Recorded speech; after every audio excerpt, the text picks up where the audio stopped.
We talk about the ideal candidate in our business, and we have kind of five measures that we have a look at. We look at people who understand what a career and what a job is. So for us, that means money is not a motivator. So there's 4 P's that we look at, 4 to 5.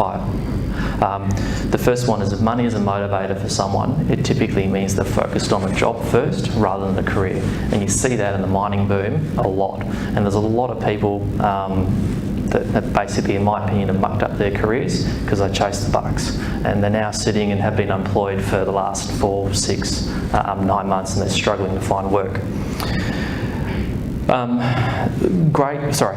People who also view a career versus a job also understand that they know what to do and they go beyond and above in their work.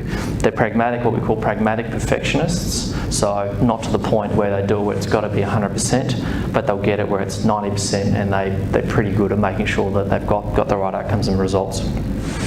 Finally, they think long term.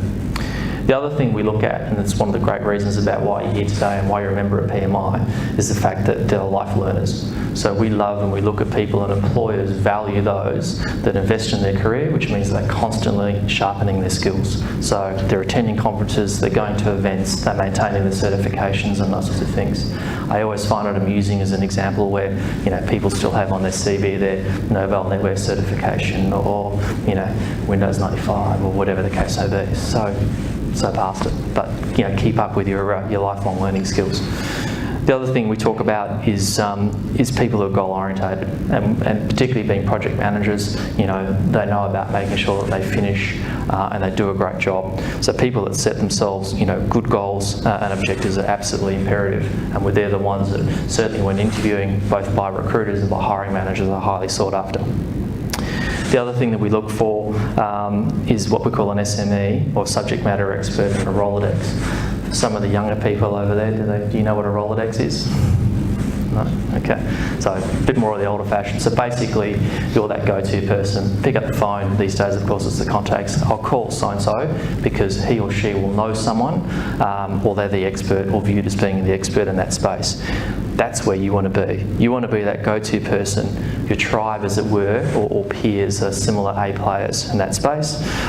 You have an impeccable track record, and you have that independent reputation as that subject matter expert. Now that's the part that's absolutely critical.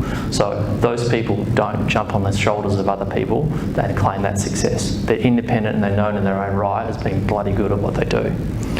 Finally, the thing that we look at, it's all about the team. So they understand the cliched expression of 1 + 1 = 3 from that team synergy and that performance perspective. So they're the elements, just as a very brief overview of what we're looking at in terms of being an A player. The other thing that we talk about is understanding what your EQ is as well as your IQ. Just quickly, I'm sure we've all worked with some very, very smart people, but are also an absolute pain in the butt. It happens. There's plenty of workplaces that are filled with that. That's what we're talking about in terms of having that great emotional intelligence. As a project manager, as you're obviously fully aware, it's about getting things done through people. And that balance between EQ and IQ is absolutely critically important. If you've ever wondered why sometimes you go, bloody hell, I'm really good, I've got all the expertise, I've got all the experience and all the certifications, I just can't get a job. Have a think about your emotional intelligence.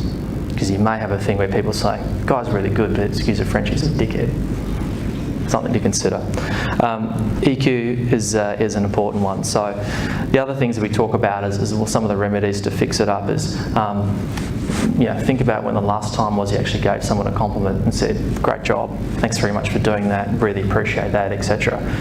There's the old expression of pay it forward and it'll pay itself back. So one of the things to consider about, and there's a number of strategies you can use to improve your EQ, think about doing sort of things like that.